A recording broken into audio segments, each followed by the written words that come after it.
That's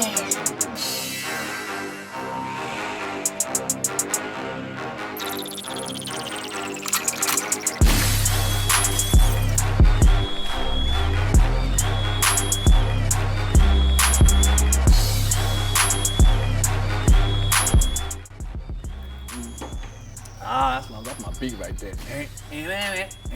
All right, y'all. Welcome to Pierre's Panic Room. Thank y'all for sitting back, relaxing on your computers, on your iPhones, on your iPads, whatever you were doing it, man. I appreciate your support and watching the channel, man. Don't forget to hit the subscribe button and the notification bell. Bing! All right, leave some comments down there. All right. Thank y'all. We've been doing a blast, man. The numbers are rising up here on my subscriptions, so I do appreciate those who are subscribing. Again, if it's the first time watching it, hit your boy up, man. Let me know you enjoy what you have. Man, we have a lot of them. Go to the archives and watch all the shows. We got some great guests. Great guests. All right. This ain't a perfect show. I like to read comments sometimes. That's why I asked y'all to go into the comments so I can go and read some of the comments. Some of y'all be vicious on your boy, but we're going to do what it is. All right.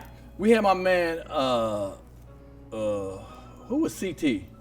Who was CT? Oh, I know who it was. All right, we had to show Chris Thomas, the legend from DC. You know what I'm saying? My man, well, I don't know if my man or woman, but it's Rocker. All right, R-A-C-H-A-A-D. Okay, I don't know how Rock Hard. No, it ain't Rock Hard, but Rock Hard Gunter. Rock Hard Gunter. All right, that's what we go with. You said Chris Thomas run DC in the 80s and early 90s, and he really is the mayor of DC. That's right, man. Chris Thomas is one of the legends, man. For those who don't remember, man, or weren't around DC during the 80s and 90s, he's still doing his thing now, but during the 80s and 90s, he was the beast. He was running DC, and DC had a lot of fly comedians from Tommy Davidson, Martin Lawrence, Dave Chappelle, Wanda Sykes, me, Teddy Carpenter, Tony Woods. I mean, a gang of comedians, so many comics, man. So, yes, man. So, thank you, Rahard, Gunther. This ain't a perfect show. All right. Next man, I guess it's me when I'm over there doing my first times I met. My man, the real deal, said, Pierre, you the man with the comedy, but what's up with the chair? Okay, it looked like you took 2 leather couch seats and put them on a folding chair. Them shits moving like crazy. Must be from the 90s. Just effing with you. Keep wearing a 2 and 3 stage filtration mask. Copper fit. Makes good ones. All right, real deal. You're talking about was it this you talking about, nigga? You talking about these, man? You talking about this? This is what we doing, man. We snapping on my niggas' my chairs. I'm trying to bring y'all good comedy, and this is all you can talk about is my chairs? Man, you a hater. You probably hate these J's, huh? You hate these J's too while you at it, okay? You hate this bling bling too while you at it. Yeah, I throw that in there, y'all. But all right, thanks, real deal, man. But I appreciate that. All right, the next one was from when I talked about the first time I met Halle Berry. N.E.J. Print said, for what it's worth, it's the time I'm hearing this story. It's awesome. Okay, fuck shit. Okay, for what it's worth, woo! I might have to stop reading these comments, nigga. Okay, somebody got to go to college before. For what it's worth, it's the time I'm hearing this story. It's awesome. LOL. Are you snapping on me? Or are you saying you tired of the story? Or is this the first time? Man, look, man. N.E.J. Print. Damn you, all right? Boy, I gotta elevate my damn viewership, okay? The people viewing it and shit, okay? I guess you get what you get. All right. Thanks for leave a comment, and next time just reread your comment before you hit send. Reread that mother, okay? So I don't have to read it, because I read it raw for the first time, okay? They give it to me and I'm just reading it. All right, y'all. Here we go, man. This show is gonna be a great show. I'm excited about having this guest, man. I ran into him a while back, and I didn't really know him when I first met him.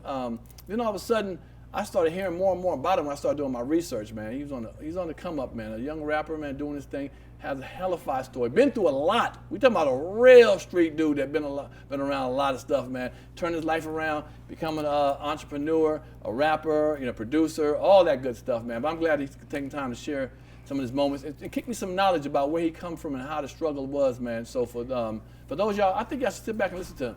Give it up for the one and only Mr. Goldmouf! Give him Goldmouf! Goldmouf! There it is, brother. There it is right there, man. What's up, brother? It's a pleasure, Pierre, Have a seat, brother. Have a seat, man. Yes, Pull back, relax, man. Get your water on, get your drink on, man. We here, man. Oh, this water right here? Yeah. I got you. You sure there ain't no liquor right here? No, not for you, brother. All right. I want you to be cognizant during this interview. You don't ask about anything shit. But one thing I want to ask, I know a lot of stuff. I think Rollo too said Fam Goon. What's Fam Goon? What's Fam Goon? Just a crew? Yeah, you know, Fam Goon is basically a label that Rollo started, a movement that he started. You know what I'm saying? Basically, you know, it got everything to do with the Islamic nature of things. Oh, okay. You know, because we all Muslims. And so, you know, that's just what he labeled it, you know what I'm saying? Okay. Fam Goon, you know. So we basically Muslim rappers in the industry, you know what I'm saying, that's still striving to live the Islamic life. Oh, wow. While, you know, being in the industry, you know what I'm saying? Right, So I we didn't try know to that. stay taqwa. What we mean by that is like, you know, Allah conscious.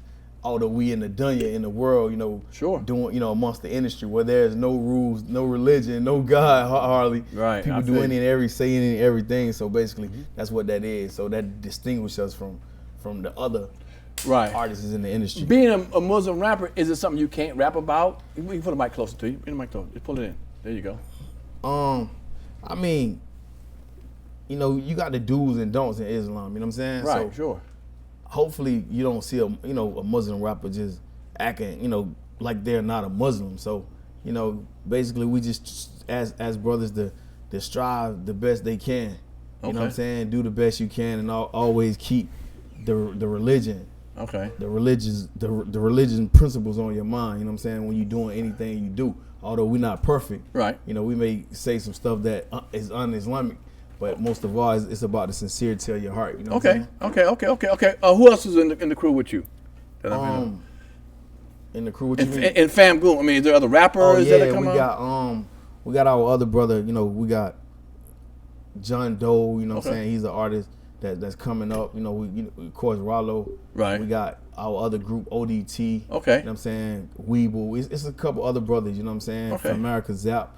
You know, we got a lot of like other CEOs, joint ventures that, you know what I'm saying, they carry the Fam Goon for America name. You know what I'm saying? And you know, we just trying to spread love, trying to, you know, motivate brothers all over to be their own bosses, you know, so they can contribute to their communities. You know what I'm saying? In the Islamic sense. You know what I'm saying? Okay. No, I respect that. First of all, I had to bring my diamond. You ain't gonna out diamond me on it. My damn, you know. I saw what you was screaming. I'm like, you know, nah, man. Yeah, come on, blink, blank, blop, bloop. Okay.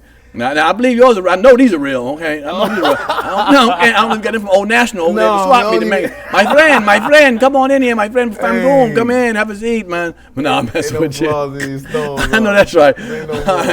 So some people don't know. For those who don't know, you from Macon, Georgia. Yeah. And you from, it called it the infamous Duncan Street. Yeah, it's Duncan Block, Duncan Avenue. Avenue? We changed the name through the gang banging shit that go on over there in the hood to the Duncan Block. You know what I'm saying?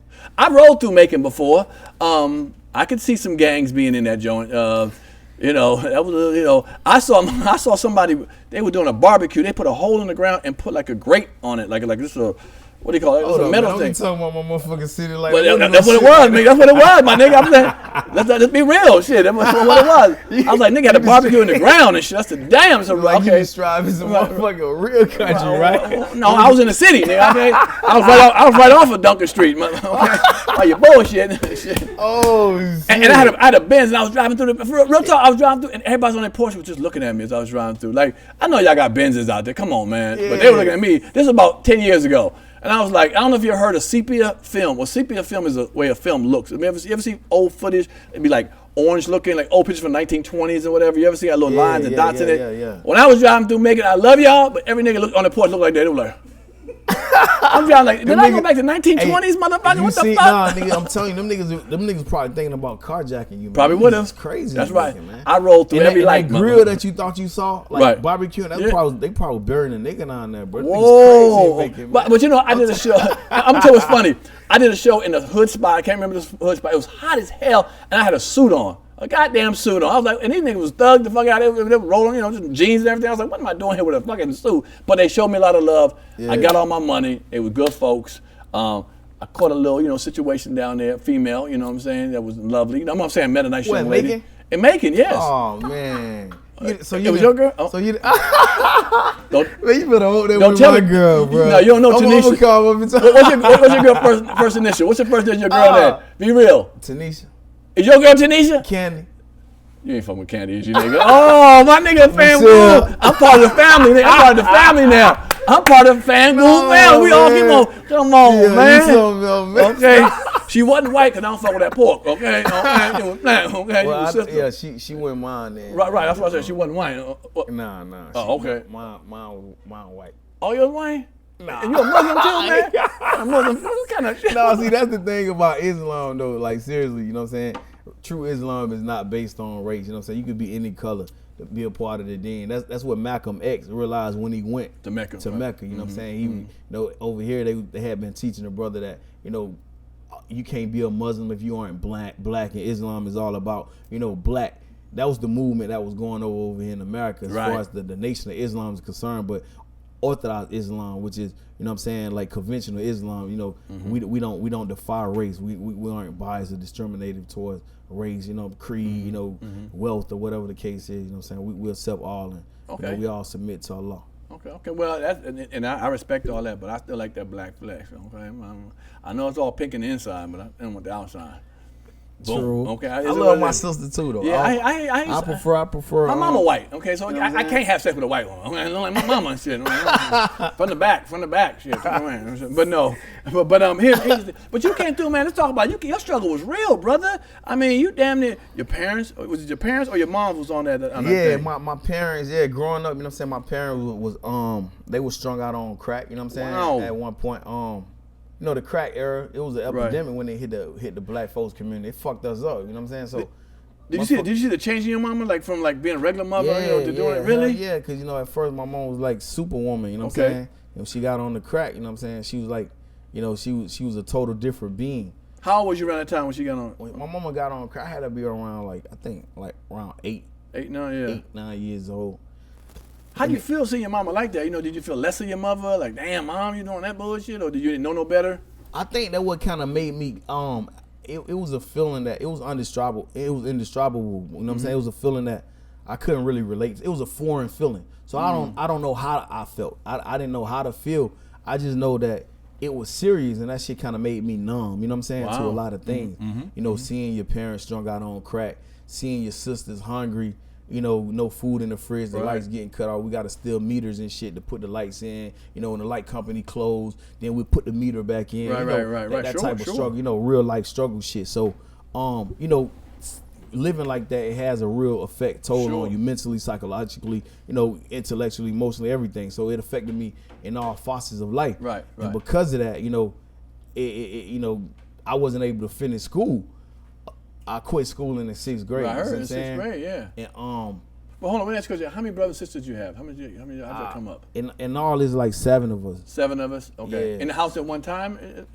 Nah, we had like four of us in the house at one time. And were your parents together in the house when you were going seeing all this stuff? Or their father was coming my mother and my father, they was actually together, but due to the strain that the crack put on the relationship in the household, you know, they started going their separate ways and doing their own things, and you know, it was all about getting high.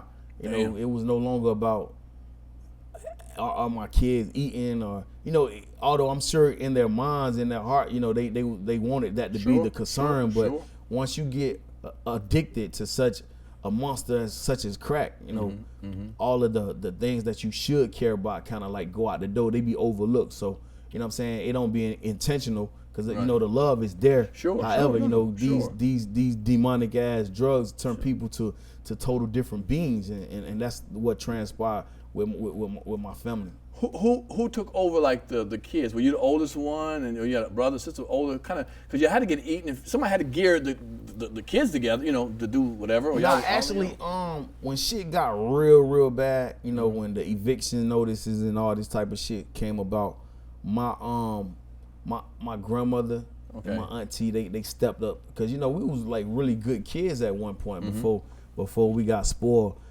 by the you know, the evils of the streets and the evil of life itself.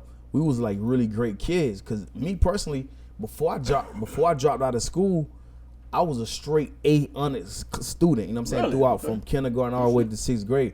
I got trophies for the highest math scores throughout the state of Georgia. Like, I was an extraordinarily bright kid. A lot of people don't know that about me.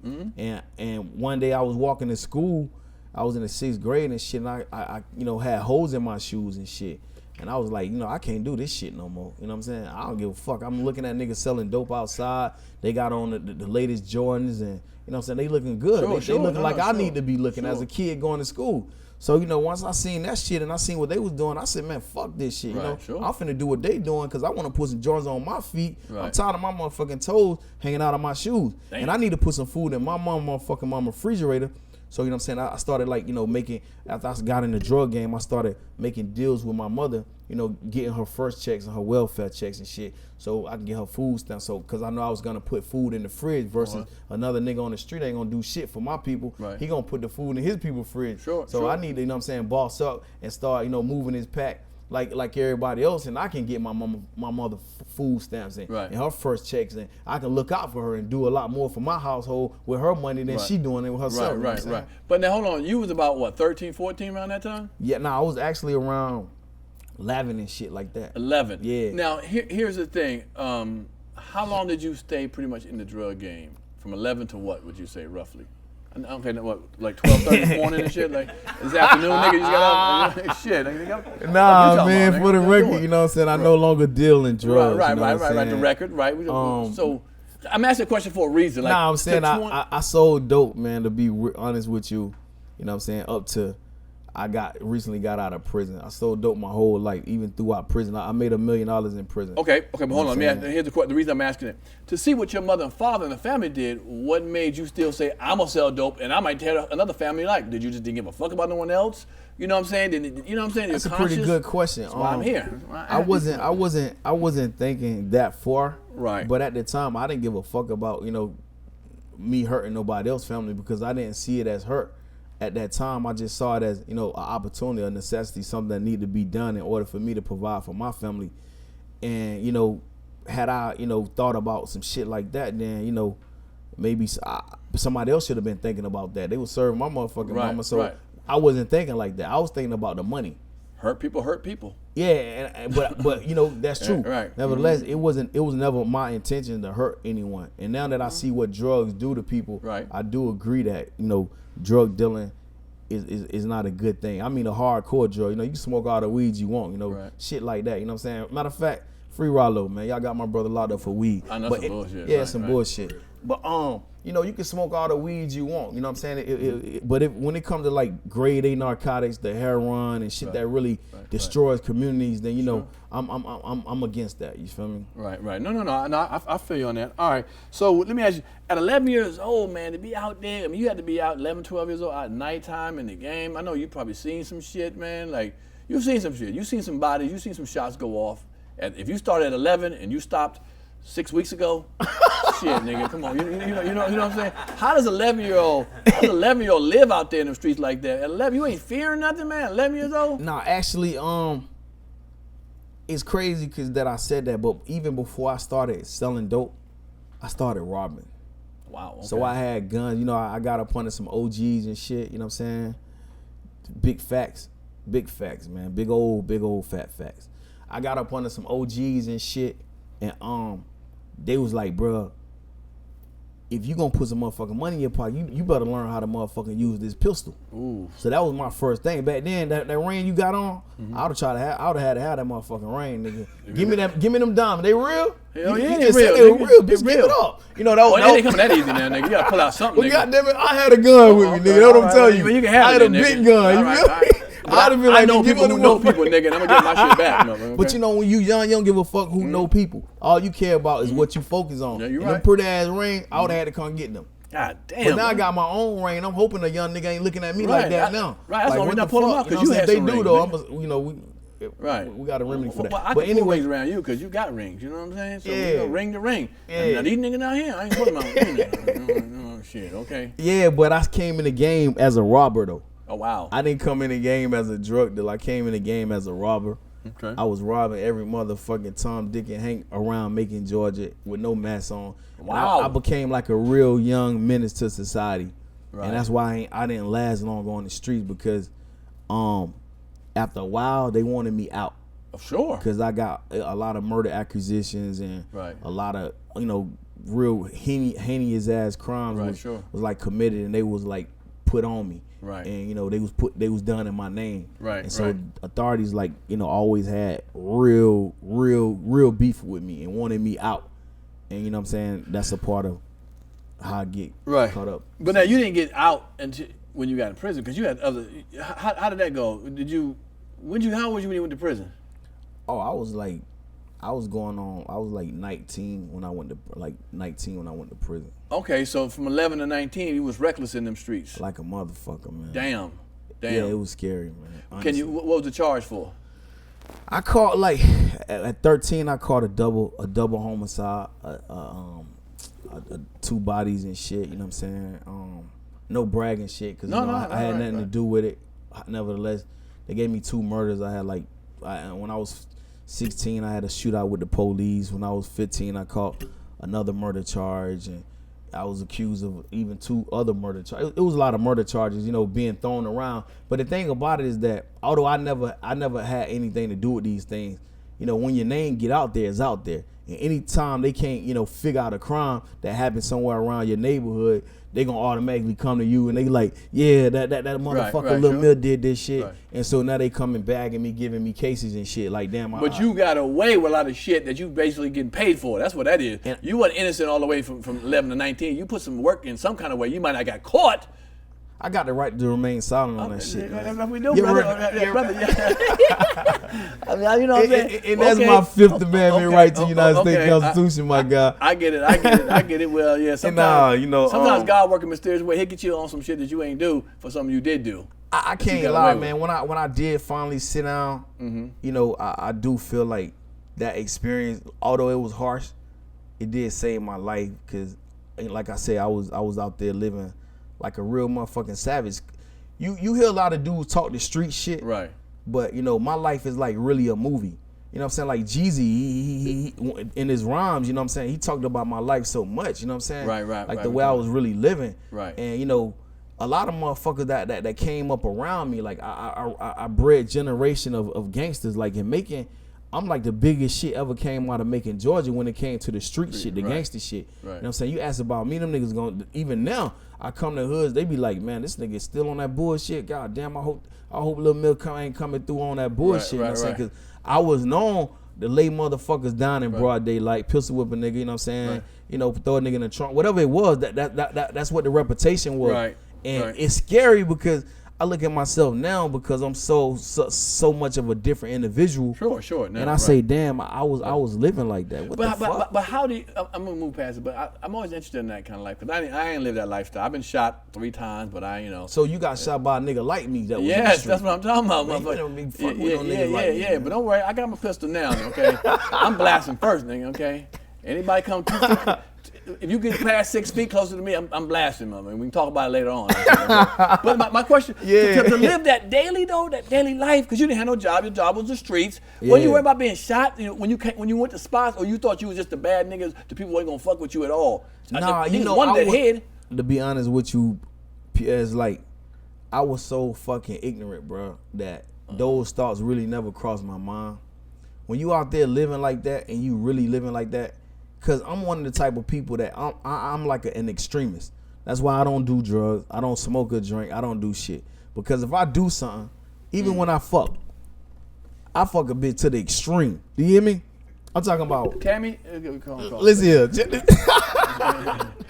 Anything I do, Pierre, I go to the extreme. You know what I'm saying? So I don't do drugs because I couldn't snort a line of coke. Right. I need me a motherfucking at least an ounce, a kilo. You know what I'm saying? After that, so I don't do shit because I'm an extremist. So when I got in the streets, you know what I'm saying, in correlation, I actually didn't give a fuck. I was like a demon. You know what I'm saying? I'm broke. My motherfucking mama and them on dope. Nobody don't give a fuck about me and my people. This is what it is. I'm laying your ass down, taking your shit. You buck, I'm kill. I mean, I'm burying your ass. That's just my mentality back then. You see what I'm saying? Right. Not to say that I actually buried people, but I'm saying that's how I felt. Niggas didn't really buck on me. When I had a robbery, niggas ain't play with me. You know what I'm saying? Cause I shot motherfuckers out the gate. I let them know I'm setting the tone. I shoot you, boom, damn, and give me your shit, and you know it's serious. Now you jump out the car playing with a gun.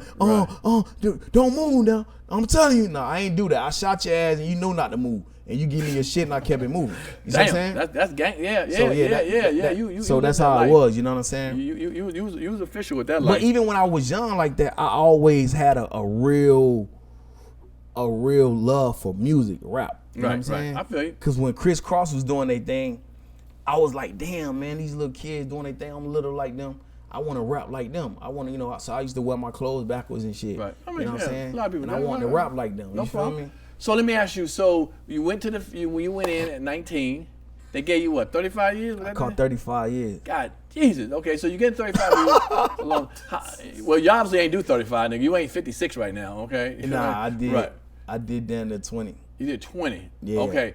In them 20. No, not 20. I'm saying I did 17, but you know what I'm saying? Well, that's 17, 20, about to say. But when you're in jail, I guess 3 years quicker is better. But my point is, you being in there, now you went in there with that brolic situation, the way you was, mentality. Yeah. Them some cold killers in there too. Yeah. So did that help change you up to see some other situations? Or did you run your block or your celly? Or how actually in the pen, you know what I'm saying, my partner Baker tell you, man, they was in communication with me from day one, man. You know what I'm saying? Like, when I was in prison, I really didn't give a fuck.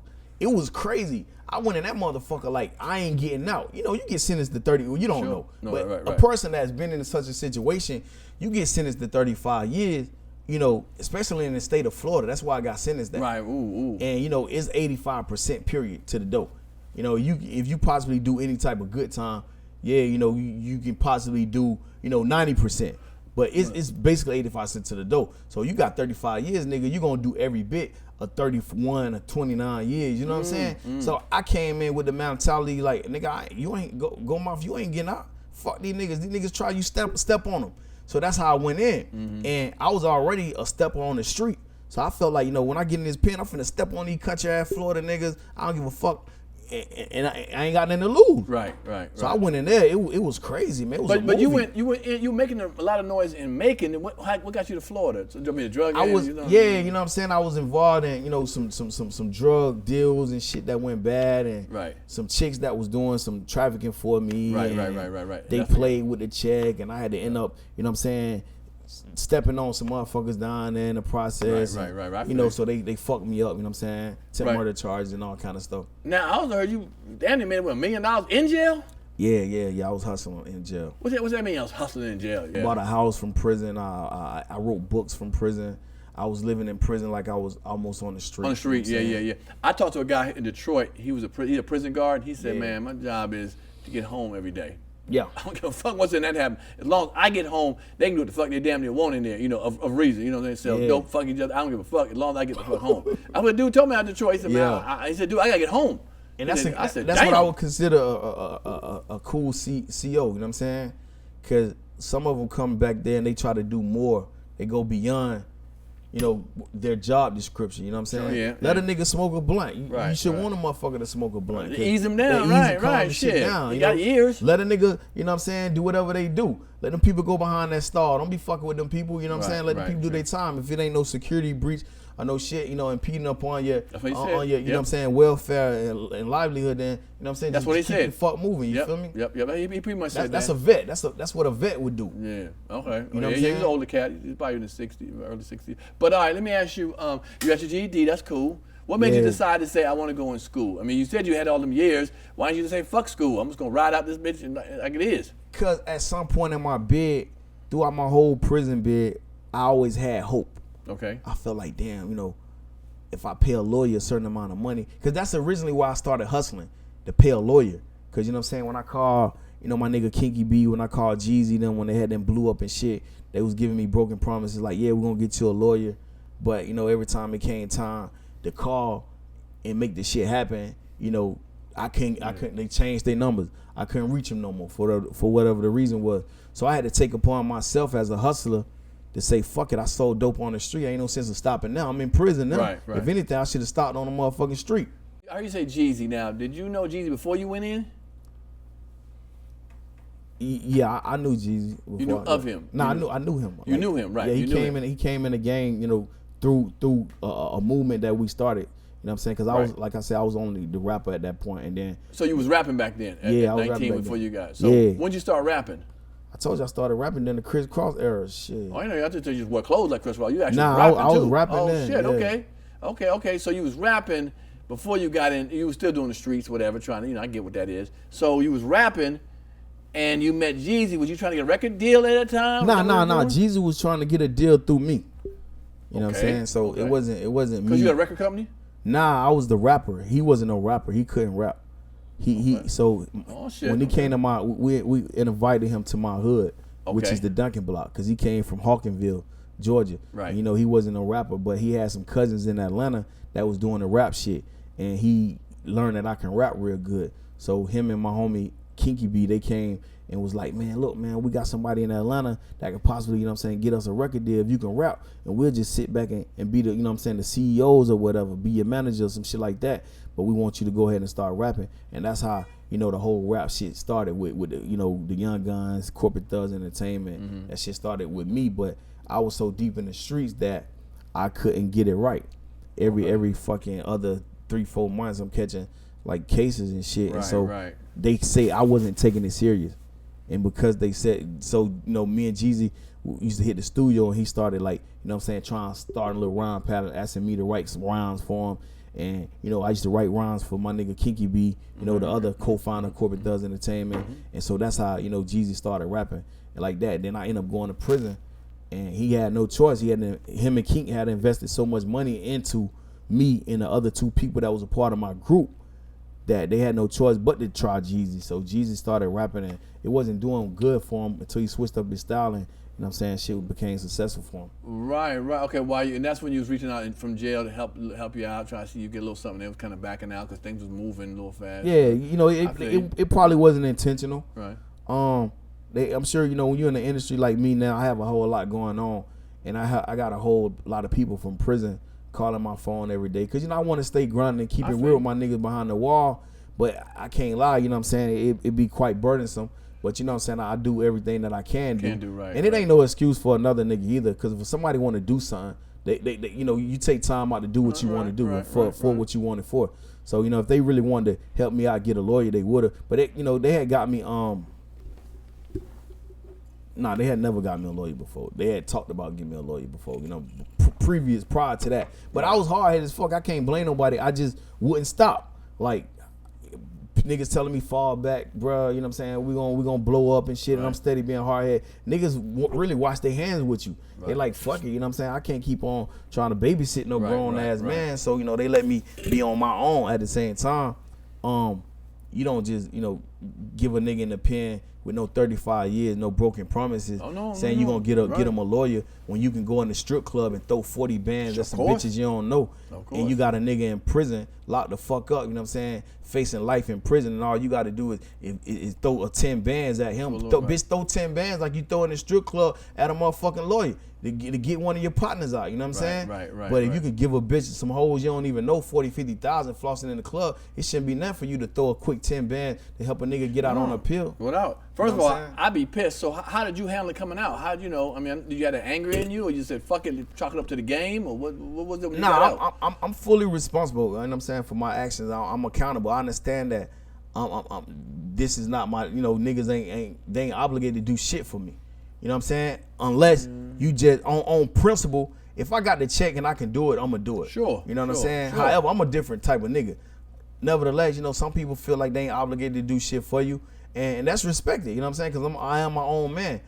I didn't. After a while, I made my own money. I got my own motherfucking appellate attorney. That's how I get out of prison. Right. So I hustled my way. Everything I got from the ground up. You know what I'm saying? I got it straight out the mud, like they say. I got my shit out the mud. I got my shit. I got my lawyers. I got my sentence, my case overturned out the mud from prison. Right. So I ain't mad with nobody. I'm a made nigga. That's just what it is. You feel me? That's a good way to think of it. But if I'm riding with a motherfucker, me and him building this shit together, and something happens to one, what's happening about helping your brother? I can hear all that. You do it your own self, but man, And that's what we say. Yeah. We say we say that. It's funny that you would say that, but yeah, we do say that as justification of our own self, to make our own selves, feel balanced or try to make peace with those situations.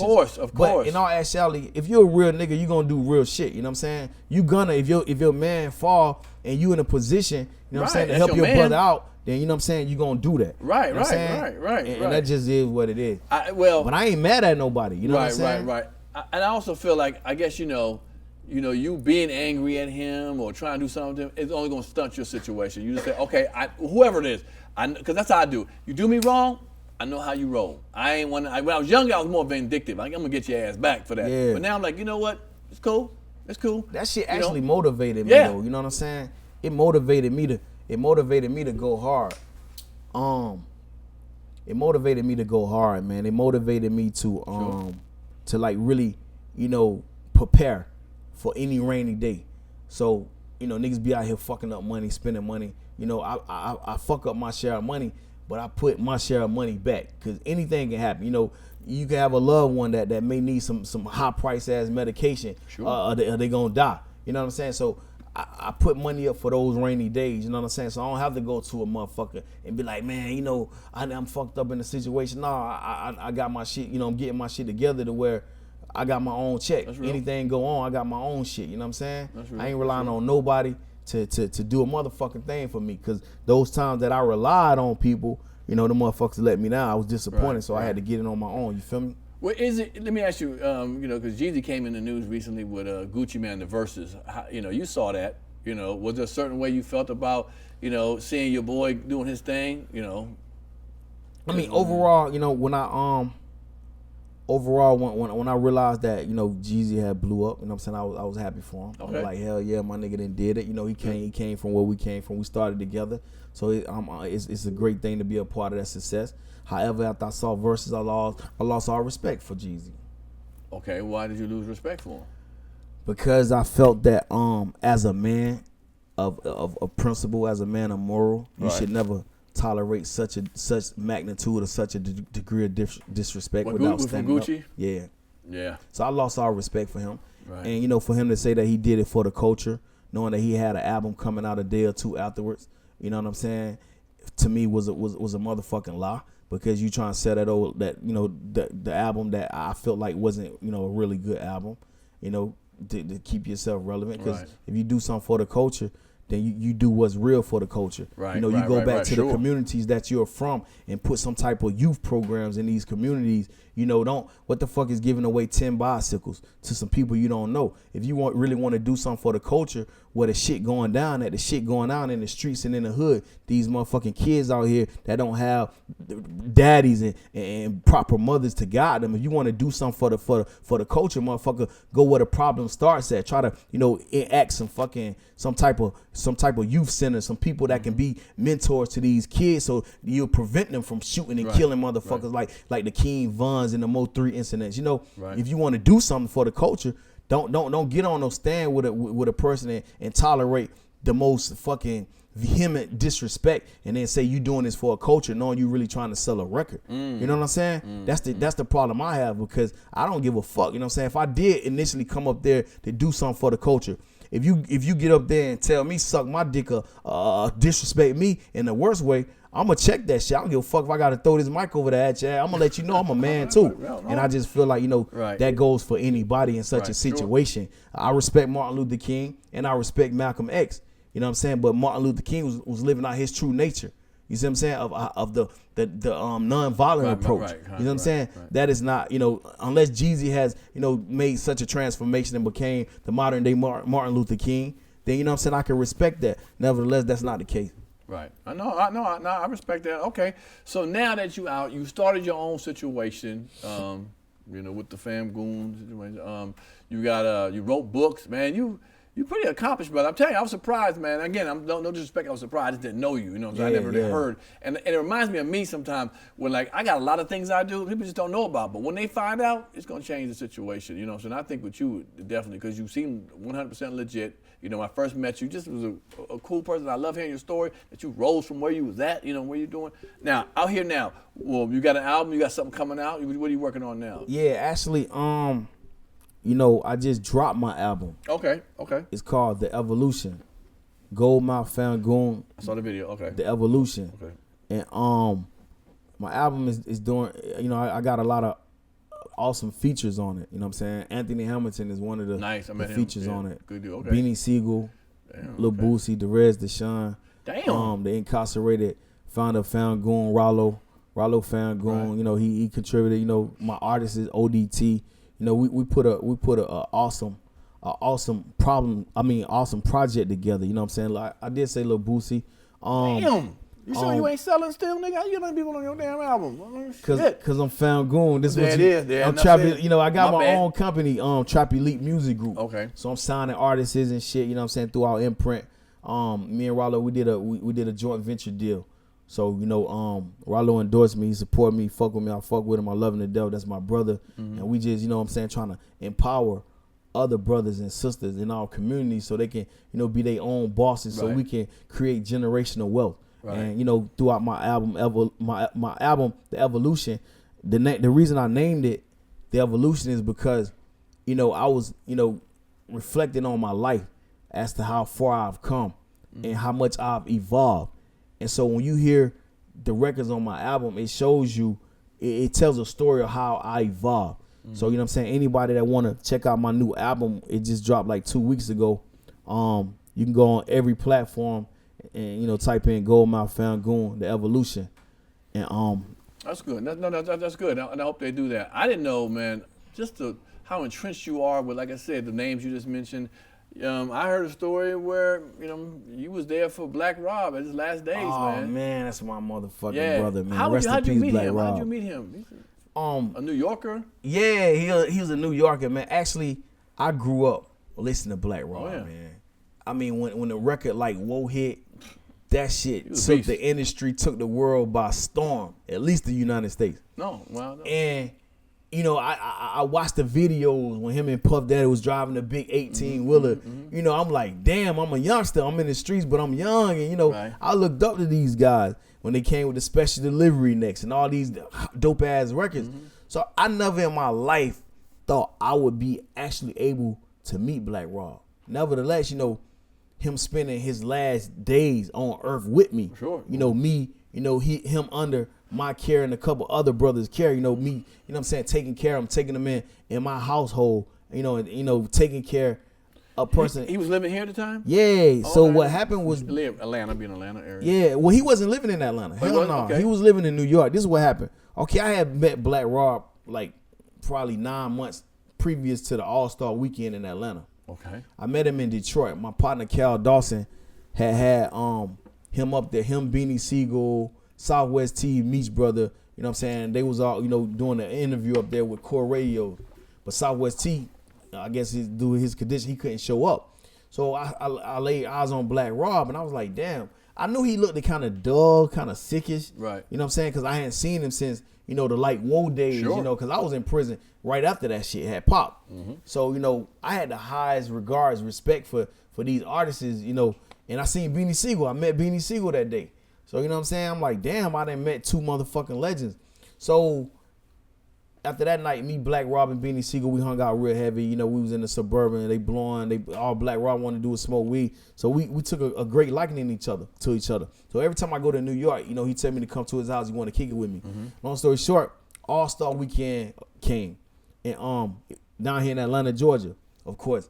So Black Rob had flew down because he got booked to do a show. But while he was down here, he was at a hotel, and his son had told him that, you know, whoever he was staying with in New York said that, you know, he couldn't no longer stay there. Oh, wow. So he had to stay down here in Atlanta. So basically, he had became homeless overnight. Right. And he had a good relationship with me. And they had to put him out the hotel room. So he ain't had nowhere to go. And I got a lot of shit going on, you know what I'm saying? So he called me, he like, Goldmouf, man, I need you, bro. I'm out here. I ain't got nowhere to go. You know what I'm saying? I'm stranded out here at this hotel. I need you to come pick me up. And I couldn't fathom in my mind, man, you know what I'm saying? How the fuck do one of the biggest hip-hop stars in the world get stranded outside of a fucking hotel with nowhere to go, with no money in his pocket, and calling on me, somebody that always looked up to them, you know, as a youngster. Right, sure. So, shit, you know, me, I really didn't want to do it, because I'd be a goddamn lie if I just sat here and said that, you know, I wanted to entangle myself in somebody else's situation like that. Because I got my own shit going on, I got my own family, I take care of my own bills. But I was like, you know, the goodness in me wouldn't allow me to let him just stay stranded outside a hotel. So I immediately, you know, went over there, dropped everything I was doing, picked him up, got all his bags and shit. I'm like, man, what's going on? Like, man, I ain't got nowhere to go, man. I'm fucking homeless, yo. I'm like, what the fuck? Black Rob? Black Rob, man. And I went over there bumping his record. Like, whoa. You know what I'm saying? Because I don't give a fuck. That's a classic. You could just, got some bad bitch in town. She was whoa. Had a bitch, diamonds and pearls. I mean, whoa. Right, you know what I'm saying? Like, that shit is classic even to this day.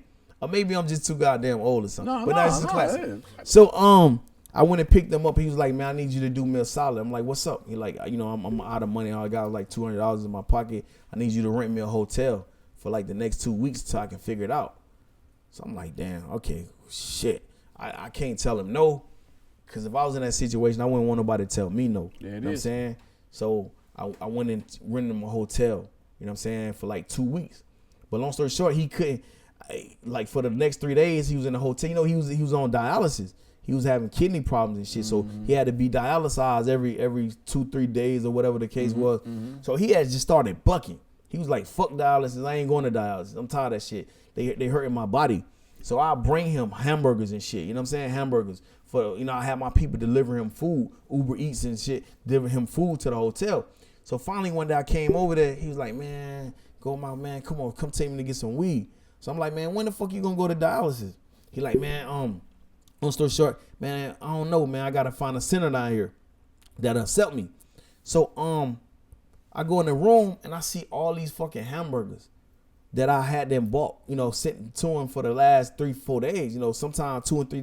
So he got like fucking 10, 11 big ass cheeseburgers. Anybody know Black Rob, they know he loved fucking hamburger. I don't give a fuck. You could take him to goddamn Chops Lobster Bar. He gonna order him a hamburger. You know what I'm saying? So it's 9 burgers and fries and all kind of shit, drinks and shit. I'm like, bro, why you ain't eating? I'm like, so I called my people. My sister was like, cause she work at a dialysis, but you need to get that boy to dialysis cause he gonna fuck around and die. Cause he got fluid on his body, he can't eat and shit. So I'm like, man, you going to dialysis, I don't give a fuck. You know what I'm saying? Get your ass in the car, let's go.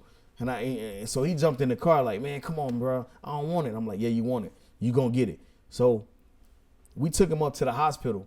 And as soon as they heard that and seen his condition, they immediately, what you call it, fucking entered him into the hospital. Right, sure. Admitted him into the hospital, to be correct. So he stayed in the hospital a little time. After that, he got out of the hospital. I told him, then they let him back out. I told him that he needed to stay in the hospital. You see what I'm saying? So by then, my nigga Cal Dawson posted this video of him, and the shit went viral. I saw that video. Yeah, I did. And at first, I was upset, but I realized the wisdom in that shit. Because all these people in these high positions that he know, they act like they didn't know that they didn't know of his condition and his situation. But the video shed the light to the world. You know, this is what's going on. And so then you had the Puff Daddies and the Jay-Z's and the DJ motherfucking selves and the Busta Rhymes, the Stevie J's and, you know, the Locks, all these people reaching out like trying to, you know, get a brother help. You know, alhamdulillah, you know, thank God. But I wish that, you know, that type of help would have been, you know, offered earlier on, and maybe the brother would still be alive. So after he got out of the hospital that last time, we had a show, me, Beanie Siegel, and Freeway. We had a show up there in Virginia. So I jumped in the car with my partner, Cal Dawson. And after we knocked out that show, it was crazy because I had just performed Black Rob's song, Whoa, at a show. And the next day I got a call and they said Black Rob died, man. While we was out of town. And he wanted to go with us, but we didn't let him go because we know that he needed to be, you know, down here closer to his dialysis. But 2 days prior to his death, he said, Goldmouf, I want to go to a circus. I want to go to the fair. So we stopped over there at the Cumberland Mall. You know, they had the fair set up there. I took him to the fair, man. We did everything through darts. I got, you know, we coming out with a documentary called The Last Days of Black Rob. Because, you know, people need to know about this documentary. They need to know how he was in his last days. And, you know, I got him on like a fast-ass Ferris ride. I mean, he had a time of his life. Right. He ended up dying like 48 hours later. You know what I'm saying? What impact of you doing that has done to your life? Have you like said, man, I don't ever want to be in that? You know, like what has it done seeing him? Because that got to be an emotional shock to you from where you're a fan of his, you're taking care of him. What has that done to you? What it did, it opened my eyes up, Pierre, to be real with you, to let me know that, you know, a motherfucker can make all the money in the world, you know, today. You know what I'm saying? But you really got to think about tomorrow.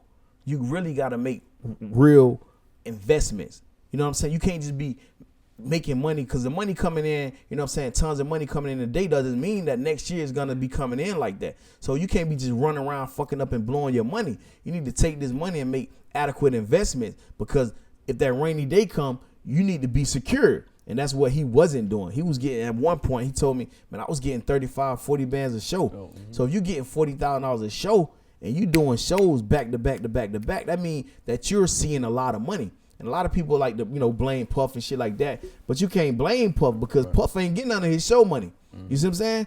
We got to be accountable. We got to take accountability for our actions and shit. So $40,000 a goddamn show, you know what I'm saying? And you doing 1,000 motherfucking shows. That's enough money for you to have an Airbnb here, a goddamn Starbucks over here, and a motherfucking Lamborghini over here. Right. You know what I'm saying? Right. So in that situation, it taught me that, just because today I may be well off and money could be coming in, I got to always be conscious and cautious about my spending and what I invest my money in, because, the times may come where, and times are going to come where, you have to, where you're going to need some money, and you're going to, it's in your best interest. Yeah, you ain't gonna always be hot. Right, it's like a lot of rappers nowadays, right? You hear them, they getting all this money for these shows, but they fucking up money, living the lifestyle of the rich and famous. But the question that I ask these rappers, are you investing your money? Are you really investing your money? Because it's gonna show one day. Sure. You ain't gonna always be able to get this 100 bands a show. Your baby mamas and all these people, they suck your ass over this child support. Right. One day you're gonna need some money, so make sure that you invest your money properly and don't take life for granted, because God gives and God takes away. You feel me? Now stay humble. Now, you answered something, but I want a little more detail. You said, invest in something. But what would you tell a young rapper, like, not just say invest, but how does he even go and invest? You say go find a broker, or like, what would you tell a young rapper if he's making 20 bands a show, 20 bands a show? If a young rapper don't know what to do with his money on his own, and most of them aren't gonna know, you know what I'm saying, except going to buy ice and shit like that. Diamonds are an investment. However, you know what I'm saying, we need more investments that are gonna actually produce money that's gonna appreciate. Well, I would tell a rapper, if you don't know what to do with your money, you need to go seek a financial advisor. Okay. You need to go seek a financial consultant. Right. You need to deal with people that know what to do with this money. You know what I'm saying? Go get some advice from the people and let them, help you invest your money. But make sure that you keep your eyes on your motherfucking money. You don't entrust nobody fully and completely with your money. You keep your eyes on your money. You do research on areas that you feel that could be profitable or lucrative in your situation, and that's what you do. You watch your money, you follow your money, you invest your money, and you make sure that you making investment. And if something don't work, cool. But you try and just try something else. Get into the stock market, get into real estate, get into some of these established franchises. Because one thing about a McDonald's, that bitch gonna stay selling hamburgers. Like my man Rick Ross, Wing stops. All in Wing. A lot of different investments that they making. So that's what brothers got to do. Get into the nightlife clubs and get you a booking company. Right. Do something other than just fuck up your money on diamonds and in the strip club. Do you have something that you could talk about that you invested in that you like that doing well for you? Yeah, I invest in more dope. Nah, I'm just fucking with you. Gonna get some more time. Nah, I'm just fucking with you. Finish that I invest in an apartment complex and making it. I got like 18 tenants in it right now. It's a 22 unit, tenant unit. So I got an apartment complex. So I got like original income coming in. I can rely on that. Even if I don't ever sell a record, people gonna always need somewhere to stay. And my tenants are always gonna be paying me rent, even if I Section 8 the bitch out or get a loan on or whatever the case is. 22 unit apartment, that's nice. Yeah, really dope. Nice, really dope. Well, but did that didn't come easy, because most kids from the hood, they want to be iced out first. That's what I did. You know what I'm saying? I went and got me some motherfucking ice first. Sure. I said, fuck it, I want to look good. You know what I'm saying? Because it's my image. I'm like, okay, so you tell the next. I invest in myself. But all my jewelry though, all my shit is insured. If you decide you want to get on some crackhead shit right now and just snap my ice and run out the door, I'm gonna call them people and tell them, a motherfucker just snatched my motherfucking my shit, and they gonna just cut me the check. Okay, well there it is, young rappers. If you at least get it insured, so if someone does some crackhead shit and snatches your shit, you can make a phone call like Goldmouf said, and get your shit replaced and stuff. Yeah. But no, that's some dope stuff. Now I see you heavy on social media. That's what I will say. I've noticed you on social media. You show a lot of video clips of the videos you shooting and so forth. Yeah. Now you was a wild boy. Now I do a thing on this show called IG creeping. I mean, I get on your IG page and I scroll through some shit and just to see what hits my head. And I saw some shit, man, I couldn't believe, man. Now you was a wild dude. What you was you a saw, street nigga. man? You did some shit I never seen. What the fuck is going on with this nigga? Come on. I thought that nigga was the bag, nigga. I thought he was the bag, carrying the bag. I thought you gonna unzip this nigga head. What? Come on. This nigga carrying. Goldmouf. And the nigga like, man. Now, okay, I'm good with that, but Goldmouf. No disrespect, but who that gold tooth nigga? What the fuck is that? You know? Come on, man. You know, I thought nigga had a human fanny pack on his ass. I'm like, this nigga here ain't got a. You surprised me with that one. Well, you surprised me when I was scrolling through your shit. So who is homie? Who's homeboy? Oh man, that's a little comedian. He's a dwarf. He's not even a midget. He's a dwarf. His name is Nick. Nick? Yeah, he's so funny, man. He is so little. Like I just think he just. Nigga, you carried him on your hip, yeah, man. I thought man, nigga was a big I picked him pager. up like a baby, man. Like from 91, a pager or something. He like fucking 30-some years old. I picked this little guy up like a baby, man. This shit was just so funny to me. That's like one of the best experiences I had in my life. Picking a grown ass man up like a baby and toting him downstairs. Well, yeah, you did it. You did it, brother. You did it though. You did. I ain't even mad at you, man. But it shows you love everybody in the community, nigga. And you should see, right? What? How you see the girl behind him? Yes, that's what I like. Yeah. So her name is Thick Overload. Okay. Shout out to Thick Overload. Okay. But she let Nick like just bounce on her ass. Like he's so little, he treated her ass like a trampoline. I love it. So he was just bouncing on her ass like a trampoline. Where he from? He from Macon? He's just Macon? Nah. He from up here. He from up here like the Atlanta area. Oh, it's Atlanta. This is Atlanta. Yeah, he real popular on IG. He's like an IG celebrity. Man, I might have to get him man, on my show and shit. But no, that's cool though. That's cool, man. I was like, damn, I was a little surprised though. All right, yeah, that's what happens when you IG creep on him. Okay, go to Goldmouf on IG. You can go see some photos and shit. Goldmouf _Fam Goon. Man, I love it. First of all, I appreciate you coming, but we do all kind of stuff on the show, man. I like to do a little fun. Man, ain't no funny shit going on. Nah, come on, man. Ain't no funny. Ain't never funny shit, nigga. It's hilarious. So here it is. We got to spin the wheel. This nigga here. This ain't prison, nigga. You're all right. You can be all right here, man, okay? You can be relaxed. So what we do here is we have a wheel you spin. So if it lands on one of these situations, you got to do it. Like, for instance, you may have to tell us the biggest lie you ever told, okay? And that can be any story you just told us. I'm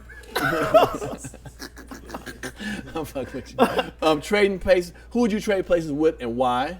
You might have to read a sexual passage from our book.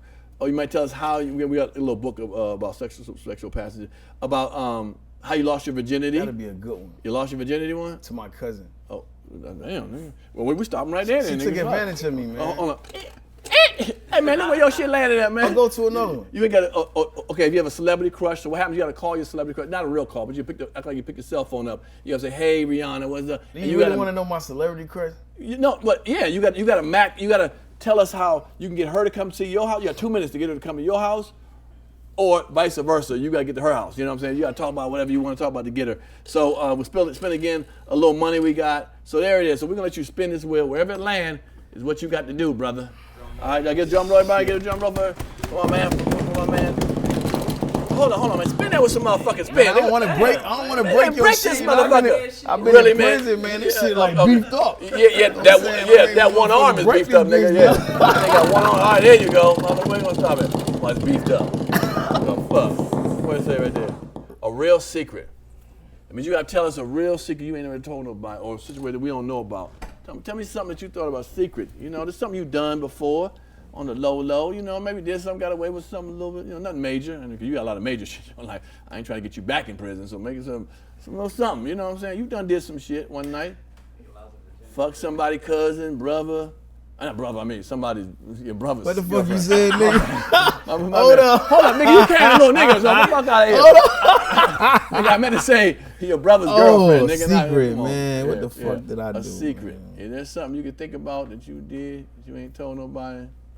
I think I need to spin again, Pierre. Damn, please really, grant me that opportunity, man. Man. Oh, I got real secrets I can't tell. Man. All right, well, yeah. You know I got love for you, so I don't want you to get in trouble. But damn, everything got some time connected to your secrets spin and this shit. motherfucker, man. Yeah, spin. I ain't scared. That's right.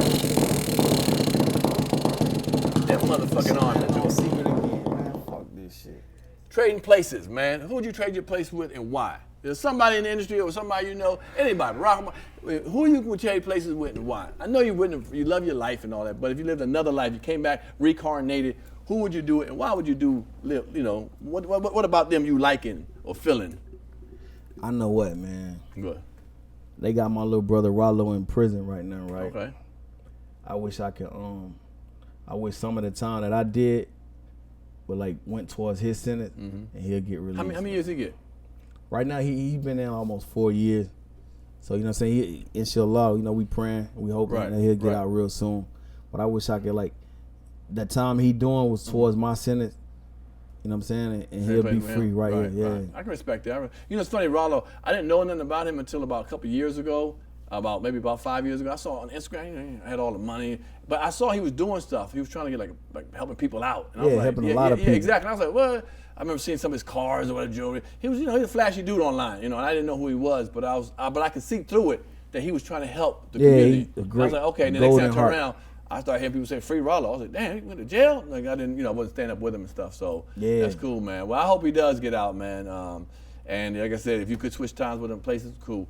Hey, brother, I truly, truly appreciate it. We wanted to give out a little something, so we got a little swag bag. A little swag bag means we got something, a black owned, everything in here is black owned, man. You know, we try to support black owned. Pull it out, look at it, man, and read it or whatever, Check out what it is. Thank you. It could be stuff you can get your girl, it could be your stuff. I don't know what it is we got today and shit. Just pull out anything. Okay, well, that's obviously your girls, eyelashes and shit. Who's that? I need cheap eyelashes. These girls ain't gonna wear this shit. Man, the girls you fuck with, yeah, they'll wear them. Come on, come on. I mean, take them back to, take them back to infamous Duncan Street, okay? Take them on to Duncan Street. I like this. All right. It's a bracelet. A girl named what's her name? Celestial Goddess made those, man. I'm handmade, bro. Oh yeah. Yeah. Sister made those.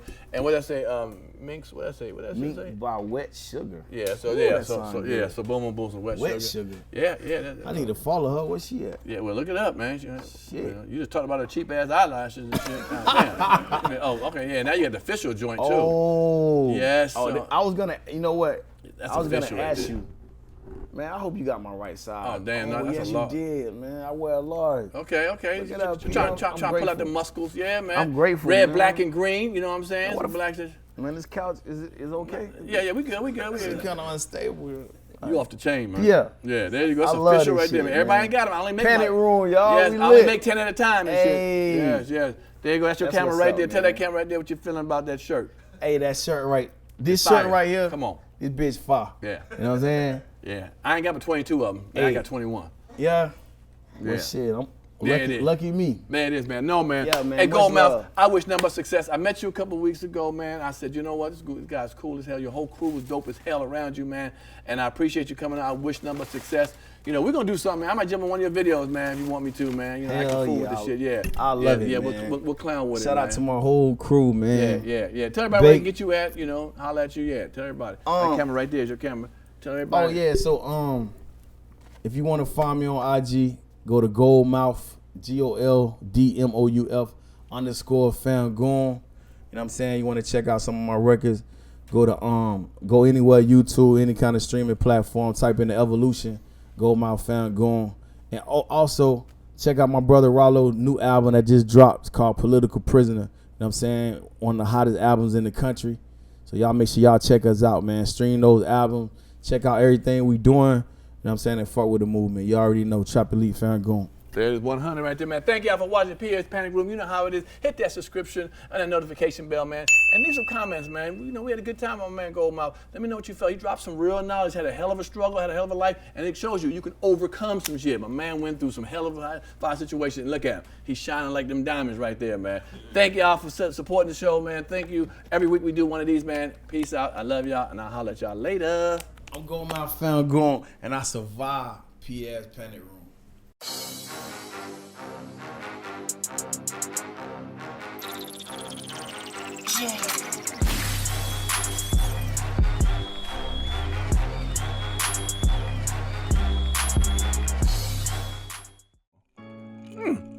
If you like that show, like, subscribe, and comment below. You know, hit the notification bell. Hit the subscribe button, man. We want you around. Appreciate it.